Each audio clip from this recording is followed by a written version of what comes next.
Hai semua, selamat datang di channel Baca Saham. Pada video ini, kita akan membahas satu topik dengan judul 6 saham besar harga paling masuk akal. Tapi seperti biasa, semua pembahasan ini bukan rekomendasi dan hanya informasi. Ingat, kerugian kamu tanggung sendiri ya. Nah, berikut ini kriteria pemilihan sahamnya. Pertama, laba di atas 3 triliun. Kedua, PBV di bawah 3 kali. Dan ketiga, dividen di atas 3%. Sebagai informasi, video ini merupakan video berdasarkan data harga saham beberapa hari yang lalu. Untuk itu, kamu harus sesuaikan lagi data di video ini dengan harga terkininya. Dan seperti biasa, disclaimer on. Semua saham yang disebutkan bukan rekomendasi dan hanya informasi. Kita masuk ke dalam nama sahamnya. Pertama adalah ASI, di mana harga sahamnya turun 12,6% selama tahun 2024 dan turun 28,3% selama 5 tahun terakhir. Saat video ini dibuat di angka 4.980. Kita lihat historical labanya. Di tahun 2016, ASI mencatatkan laba sebanyak 15,1 triliun dan angka tersebut naik menjadi 34,4 triliun di tahun 2024 jika diproyeksikan berdasarkan data hingga Q3 tahun 2024. Dalam 3 tahun terakhir juga, ASII mencatat kenaikan laba yang konsisten dari 28,9, 33,8, dan terakhir 34,4 jika diproyeksikan. Untuk aspek profitabilitas, gross profit marginnya 22% dengan net profit margin 11%. Mereka juga menghasilkan pertumbuhan net income 21,3% secara quarter. Untuk aspek profitabilitas, ASI masih memuaskan hingga Q3 ini. Dividen yield-nya juga tinggi dengan angka 10,42% yang terakhir dibagi di tahun 2024. Sekarang kita lihat sekilas tentang kinerja hingga Q3. Total pendapatan ASI di Q3 tahun 2024 adalah 86,3 triliun yang mengalami kenaikan, bahkan menjadi yang tertinggi dalam 6 tahun terakhir. Total beban pokok penjualannya juga naik, tapi karena kenaikan pendapatan lebih besar menyebabkan laba kotornya masih bisa tumbuh. Kesimpulannya, laba bersih yang dihasilkan tumbuh dibandingkan Q3 tahun 2023. Untuk aspek historical harga saham di angka 4.980, yang mana angka ini mirip seperti harga saham pada tahun 2020 dan sekitaran tahun 2015. Bagaimana dari aspek historical PBV-nya? PBV saat video ini dibuat bisa dikatakan mirip seperti PBV di tahun 2020 dengan angka sekitar 0,97 kali. Tapi jika dibandingkan dengan PBV di tahun 2015, angkanya bisa dikatakan sudah mengalami penurunan yang cukup signifikan. Rata-rata PBV 10 tahun adalah 1,99 dan kini hanya 0,97 kali. Untuk aspek probabilitas, ASI memiliki probabilitas 30% selama 10 tahun. Artinya 7 kali turun dan 3 kali mengalami kenaikan. Kenaikan tertinggi di tahun 2016 dengan angka 39% dan penurunan terbesar ada di tahun 2019 dan 2015 dengan angka 15 dan 19%.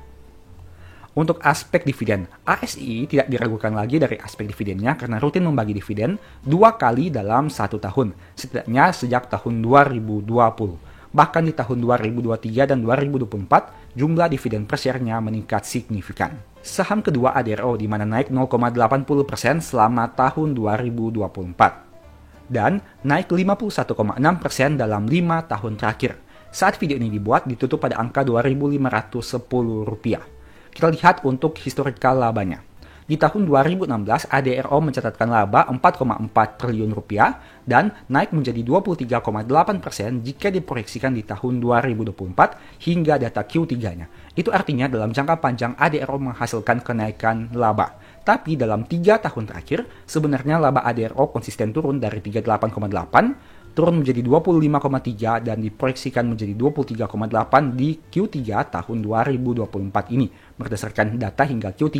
Artinya sebenarnya meskipun dalam jangka panjang terlihat naik, tapi dalam 3 tahun terakhir sebenarnya mengalami penurunan.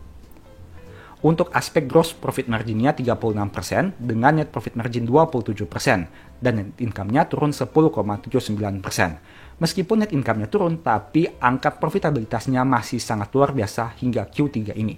Apalagi dividen yield-nya sangat tinggi, mengingat ADRO sebelumnya sempat membagikan dividen spesial dengan angka yang sangat fantastis. Dan ditambah lagi, akan terdengar isu di mana ADRO juga akan membagikan dividen interim dalam waktu dekat ini. Kita lihat sekilas untuk kinerja hingga Q3. Total pendapatan ADRO mengalami penurunan jika dibandingkan dengan data 3 tahun terakhir. Dan hal itu menyebabkan laba kotornya juga turun signifikan dari 21,1, 9 triliun dan kini 6,8 triliun. Jika dibandingkan dengan laba bersihnya, sebenarnya juga menyuarakan hal yang sama, di mana turun dari 13 triliun, 6,3 triliun dan kini 5,6 triliun rupiah. Untuk harga sahamnya, saat video ini dibuat, harga saham ADRO di tahun 2024 mirip seperti di tahun 2023, 2022, dan puncak di tahun 2018. Itu artinya sebenarnya harga saham ADRO bisa dikatakan masih cukup tinggi jika dilihat secara historikal. Nah, di tahun 2018, PBV-nya sekitaran 1,6 kali, dan di tahun 2020 mengalami penurunan hingga di tahun 2024 ini saat video ini dibuat di angka 0,68 kali. Rata-rata PBV-nya adalah 0,95 kali, artinya diperdagangkan di bawah rata-rata PBV-nya. Dulu sempat di atas 1,5 kali, tapi sempat juga turun di bawah 0,5 kali. Untuk aspek probabilitas, dalam 10 tahun terakhir, 6 kali naik dan 4 kali turun. Kenaikan tertinggi di tahun 2016 dengan angka 232% dan penurunan terbesar di tahun 2015 dengan angka 50%. Untuk aspek dividen, ADRO juga sudah tidak diragukan lagi, di mana mereka membagi dividen 2 kali dalam 1 tahun, yaitu dividen interim dan dividen final. Bahkan di tahun 2024 ini, kamu bisa lihat sendiri, di mana sudah tercatat adanya 3 kali pembagian dividen. Dan ini belum termasuk dividen interim yang dengar-dengar akan dibagikan lagi. Saham ketiga, BNGA yang mana masih naik 2% selama tahun 2024 dan naik 78,4% dalam 5 tahun terakhir. Kita lihat historikal labanya, di tahun 2016 tercatat menghasilkan laba 2 triliun dan di tahun 2024 diproyeksikan 6,8 triliun. Dan selain itu, dalam 3 tahun terakhir, laba BNGA konsisten naik dari 5 triliun, 6,4 dan kini diproyeksikan 6,8 triliun rupiah. Itu artinya kinerja BNGA masih sangat luar biasa, setidaknya hingga Q3. Gross profit marginnya 54% dengan net profit margin 27,9%. Labanya juga secara kuartal masih naik 3,4%. Artinya profitabilitas BNGA masih sangat luar biasa. Dengan dividen yield juga yang menarik dengan angka 7% yang terakhir dibagi di tahun 2024. Total pendapatan BNGA mengalami kenaikan di mana pencapaian di tahun 2024 ini menjadi yang tertinggi dalam 6 tahun terakhir. Dan untuk laba bersihnya juga bisa dikatakan sangat luar biasa di tahun 2024 hingga Q3-nya, di mana mencetak laba tertinggi. Untuk harga saham, BNGA ini diperdagangkan pada angka 1.740 yang mana bisa dikatakan merupakan salah satu harga tertinggi yang pernah mereka capai di tahun 2024 ini. Artinya meskipun sudah mengalami penurunan dari angka di atas 2.000, sebenarnya angka 1.740 ini masih cukup tinggi jika dibandingkan dengan data 10 tahun terakhir. Begitu juga dengan aspek PBV-nya dengan angka 0,84 kali, padahal saham ini hanya memiliki PBV rata-rata 0,68 kali. Dulunya sempat turun di bawah 0,5 kali, tapi sempat juga naik di atas 1 kali. Untuk aspek probabilitas adalah 70%, artinya 7 kali naik dan 3 kali turun selama 10 tahun terakhir. Kenaikan tertinggi di tahun 2017 dengan angka 60% dan penurunan terbesar di tahun 2018 dengan angka 32%. Untuk aspek dividen dalam 5 tahun terakhir, yaitu tahun 2020 hingga 2024, mereka konsisten membagi dividen. Saham berikutnya MEDC dengan harga saham yang turun 10% selama tahun 2024 dan naik 36% selama 5 tahun terakhir. Kita lihat historikal labanya. Di tahun 2016 menghasilkan laba 2,4 triliun dan di tahun 2024 menghasilkan laba 5,5 triliun.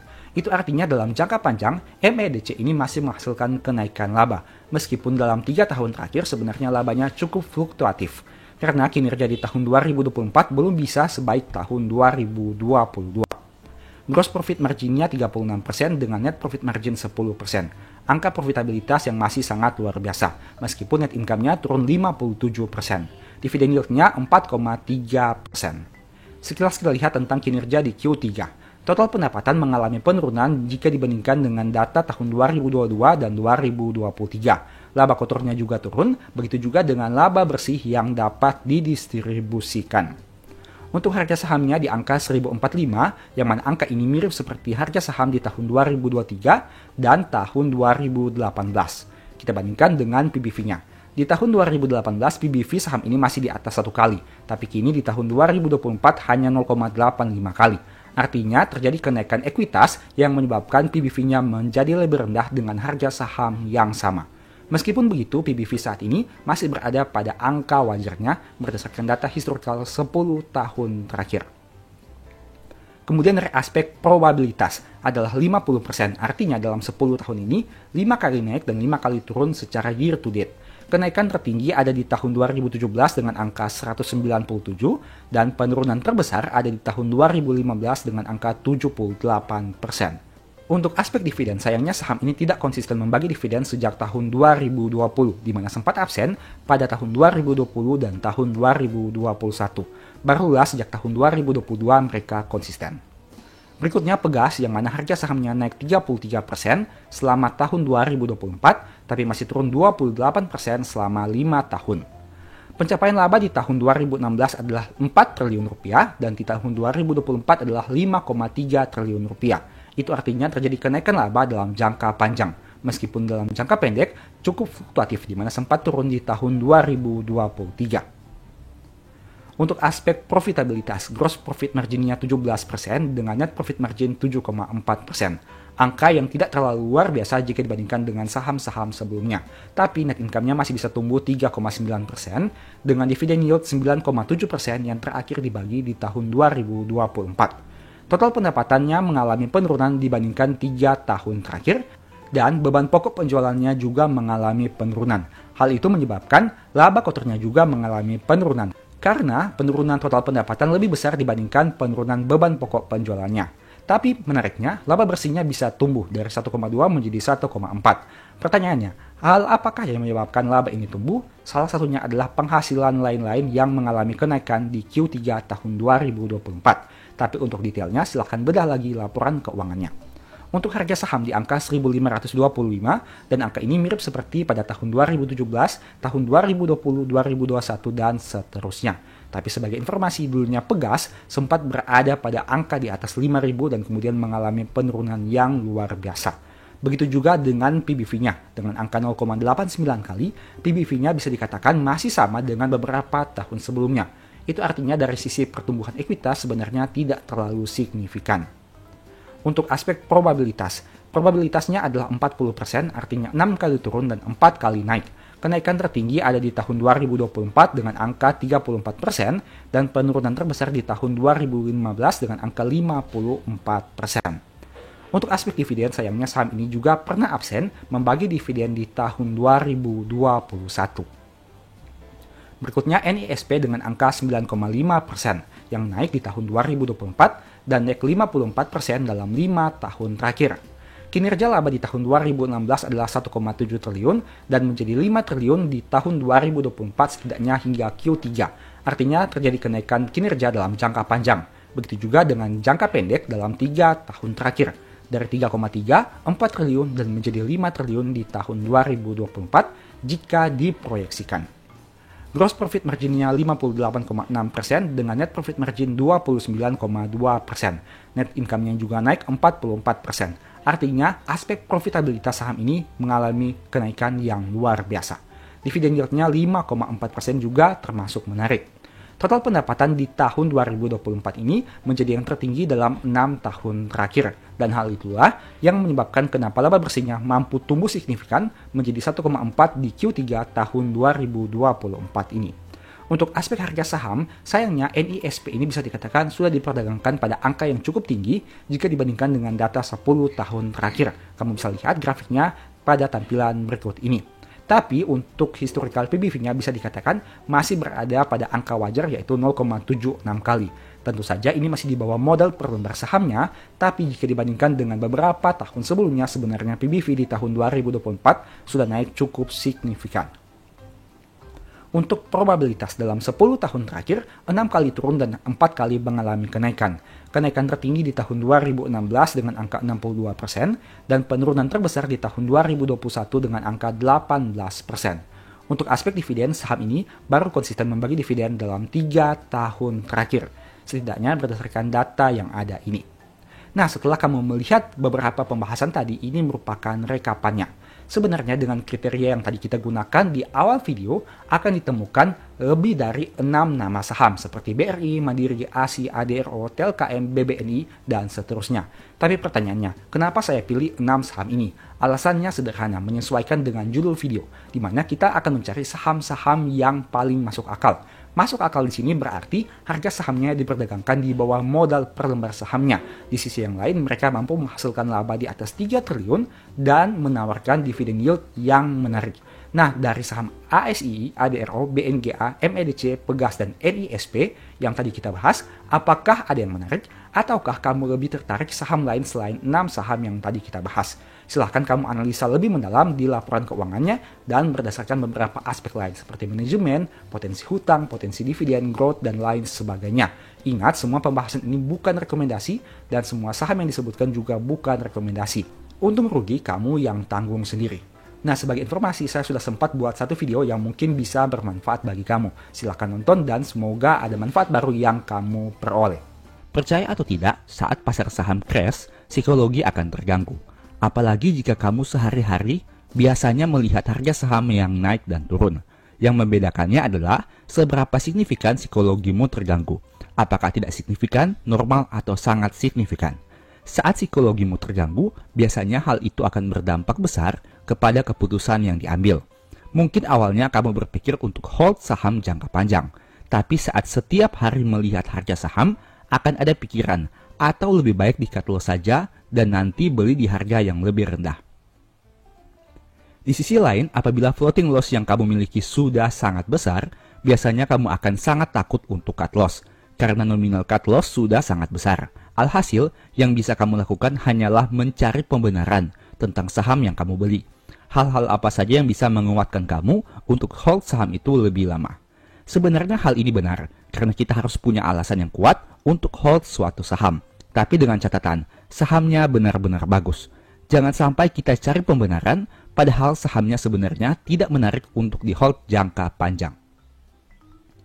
Apabila kondisi portofoliomu sudah floating loss sangat besar, tidak punya dana untuk average down, tapi kamu yakin sahammu bagus, saran saya, sebaiknya kamu uninstall dulu aplikasi online trading, RTI, dan segala media sosial yang berhubungan dengan saham.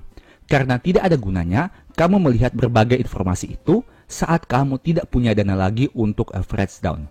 Masih lebih baik kamu melakukan rutinitas seperti biasa, baik itu bekerja dan berbisnis, dan meninggalkan saham untuk sementara waktu. Memilih untuk tidak melihat saham sebenarnya merupakan salah satu teknik yang bisa juga dilakukan saat market crash dan sudah tidak ada dana lagi. Hal ini akan membantu menjaga psikologimu agar tidak kacau dan akhirnya salah mengambil keputusan. Saya belajar tentang hal ini beberapa tahun yang lalu, mungkin sekitar tahun 2015 atau 2016. Saat itu saham yang saya beli turun dari harga 2000-an ke 1000-an. Saya yakin perusahaannya sangat bagus, baik dari aspek fundamental, manajemen, kebijakan dividen, dan lain-lain. Masalahnya saat itu saya belum paham tentang berhenti sejenak dari pasar saham. Padahal lagi tidak punya dana untuk average down. Saya tetap melihat harga saham yang bergerak naik turun, membaca dan mengikuti berbagai berita, dan melakukan rutinitas seperti biasa. Alhasil, psikologi saya jadi sedikit terganggu. Karena banyaknya berita negatif di mana-mana, saya memutuskan untuk menjual saham itu dengan harapan bisa beli lagi nanti di harga yang lebih murah. Apa yang terjadi selanjutnya? Tanpa ada berita apa-apa, ternyata harganya tiba-tiba naik signifikan dan harga jual saya tidak pernah tersentuh lagi hingga tahun 2024 ini. Alhasil, yang seharusnya saya bisa saja profit di atas 100% ditambah mendapat dividen rutin setiap tahun, jadinya hanya dapat profit recehan. Sekarang coba dibalik. Misalnya di tahun itu saat saya tidak punya dana untuk average down, saya uninstall semua aplikasi online trading dan tidak mengikuti berita tentang saham. Mungkin ceritanya akan menjadi sangat menggembirakan. Dari kejadian itu saya belajar bahwa terkadang meninggalkan market untuk sementara waktu jadi pilihan yang tepat apabila saham yang kita beli juga sudah tepat. Tidak perlu memaksakan diri untuk average down menggunakan hutang atau pinjaman, tapi lebih baik mengambil sikap untuk menjauh sejenak. Ingat, pasar saham sangat dinamis. Jangan kita berhutang untuk mengejar hal yang belum pasti, karena hutang yang harus dibayar itu pasti, tapi keuntungan dari pasar saham tidak pasti. Sekarang pertanyaannya, Bagaimana jika saat ini masih punya sisa dana untuk average down? Apa yang harus dilakukan? Saya akan sharing suatu money management yang sederhana yang semoga bisa membantu kamu dalam mempersiapkan kemungkinan terburuk yang bisa terjadi. Tentu saja money management ini tidak jadi jaminan kamu pasti profit. Potensi kerugian tetap ada dan risiko kerugian itu kamu yang tanggung sendiri. Sekarang mari kita bahas saja. Tahapan dari money management ini sederhana. Pertama, ketahui berapa harga pembelian tertinggi dan berapa lembar yang kamu beli. Kedua, buatlah antisipasi jika harga saham yang kamu beli itu hilang 1-0 dari harga pembelian tertinggimu. Dengan kata lain, harga sahamnya turun sekitar 90%. Hal ini terdengar tidak masuk akal kan? Ya, memang benar. Dan karena tidak masuk akal lah, sehingga kita harus buat antisipasi seperti ini. Ketiga, apabila harga saham turun sampai ke poin 2, lembar saham yang kamu beli harus kamu tambahkan 1-0 dari lembar saham di poin 1. Agar lebih jelas, mari simak contoh berikut ini. Katakanlah kamu beli saham ABCD di harga Rp1.000 sebanyak 100 lembar. Ini merupakan harga tertinggi kamu beli saham ABCD sebelum harganya turun signifikan. Artinya, antisipasi paling pesimis yang harus kamu lakukan adalah menyediakan dana untuk bisa membeli saham ini di harga Rp100. Nolnya dihilangkan 1 dari 1000 menjadi 100. Sebanyak 1000 lembar saham. Yang artinya nolnya ditambahkan 1 dari 100 lembar saham menjadi 1000 lembar saham. Dengan money management simple ini, harga rata-rata kamu paling tidak akan turun dari yang awalnya 1000 menjadi 337. Itu artinya apabila harga saham kamu kembali saja ke harga awal pembelian di angka Rp1.000, potensi profit bisa mencapai 196%. Angka yang sangat menarik kan? Hanya dengan money management sederhana ini saja, risiko dapat diperkecil dan potensi profit dapat diperbesar. Kemudian akan muncul pertanyaan, jika money management seperti itu, berarti kita hanya baru bisa beli saham jika harga sudah turun ke angka Rp100? Tentu tidak. Kamu bebas melakukan average down pada harga berapapun selama uang kamu masih ada. Yang jadi patokan, aturan utamanya harus menyediakan dana jika harga turun 90% untuk membeli lembar saham sebanyak 10 kali lebih banyak. Jadi, kamu mau beli di harga 900, 800, 700 atau harga berapapun, itu terserah kamu. Karena aturan sederhananya adalah membeli sebanyak 10 kali lipat lebih banyak lembar sahamnya jika harga turun 90%. Artinya kita tidak mempermasalahkan kamu mau average down berapa kali. Entah itu kamu average down setiap harganya turun 100, setiap persentasenya turun 10%, setiap PBV-nya turun berapa poin, dan lain-lain. Kamu bebas melakukan average down sesuai dengan gayamu masing-masing. Yang jelas, satu-satunya aturan yang tidak boleh kamu langgar adalah menyediakan dana di harga Rp100 sebanyak 1000 lembar saham. Setidaknya untuk contoh yang saya tampilkan berikut ini, kamu bisa sesuaikan berdasarkan kondisi portofoliomu masing-masing. Dengan menggunakan tabel Excel di samping ini, kamu sebenarnya terbantu karena bisa mengetahui harga rata-rata setiap kali kamu melakukan average down. Misal, jika average down pertama kamu di harga Rp900, berarti harga rata-rata kamu menjadi Rp950. Apabila kamu melakukan average down setiap penurunan 100 sampai ke harga Rp500, berarti harga rata-rata kamu menjadi Rp750. Begitu seterusnya. Hanya dengan rumus sederhana, kamu jadi mengetahui berapa harga rata-rata pembelianmu. Jadi, tidak sembarangan melakukan average down, tapi kamu punya analisa dulu sebelum memencet tombol buy. Pada bagian atas juga, kamu bisa melihat potensi profit yang bisa diperoleh dengan perbandingan antara harga terupdate dan harga rata-rata. Tabel ini sangat berguna bagi kamu, khususnya jika selama ini kamu jarang melakukan pencatatan secara manual. Kita tidak boleh hanya bergantung pada harga rata-rata di aplikasi online trading, karena angka yang dicantumkan di sana biasanya tidak real apabila kita sudah pernah melakukan aktivitas penjualan, meski hanya 1 kali saja. Kamu bisa coba membandingkan secara langsung agar paham apa yang saya maksudkan. Oh iya, sebagai informasi, file Excel yang kita gunakan dalam simulasi ini merupakan file Excel yang akan kamu dapatkan saat membeli ebook strategi nabung saham. Jadi, kamu hanya perlu mengisi kolom yang berwarna silver, dan secara otomatis, angka-angka yang kamu lihat pada tabel itu akan ditampilkan berdasarkan rumus yang sudah dibuat. Apabila ingin membeli ebook ini, silakan chat saja di nomor WA di akhir video. Menurut saya, saat harga saham turun tidak wajar, yang lebih dominan bukan lagi berbicara tentang metode analisa apa yang paling hebat, tapi seberapa cerdas kamu melakukan money management. Money management yang baik jauh lebih berguna dibandingkan metode analisa yang hebat, khususnya saat harga saham turun signifikan. Tidak ada gunanya kamu punya metode yang hebat jika uang kamu sudah habis. Artinya, meski kamu tahu titik beli terbaik, kamu sudah tidak bisa beli lagi karena kehabisan dana. Sebaliknya, meski metode analisamu biasa saja, tapi jika money managementmu baik, kamu masih punya kesempatan untuk beli lagi saham yang bagus itu pada harga lebih rendah. Tujuan dari money management sebenarnya sederhana, yaitu mencari harga rata-rata serendah mungkin. Artinya saat kita membeli saham dengan harga lebih rendah, otomatis harga rata-rata yang kita miliki akan jadi lebih rendah juga. Apalagi jika lembar saham yang kita beli pada harga rendah semakin banyak, artinya hal itu akan berpengaruh signifikan terhadap harga rata-rata. Untuk memiliki money management yang baik, kita perlu mengendalikan sifat takut dan serakah.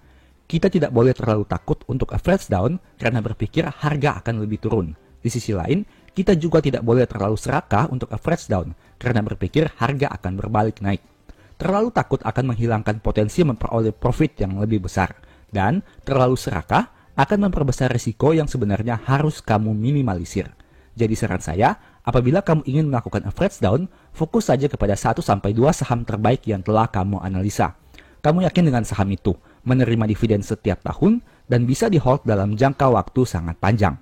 Jangan terlalu banyak average down pada banyak saham, karena hal itu akan mempercepat uangmu habis. Ingat, saat uangmu habis untuk average down, berarti kamu kehilangan potensi profit yang lebih besar di masa depan. Jadi pastikan kamu melakukan money management dengan bijak dan tepat. Di sisi lain, saat kamu hanya fokus average down pada 1-2 saham saja, pikiran dan psikologimu bisa lebih terfokus dan tidak terpecah-pecah. Kamu bisa analisa saham itu lebih mendalam, membuat proyeksi lebih tajam, dan mengantisipasi kemungkinan terburuk dengan lebih optimal. Selalu ingat bahwa tidak ada yang tahu kapan pasar saham akan kembali pulih. Kita tidak tahu kapan harga saham yang kita beli akan kembali naik.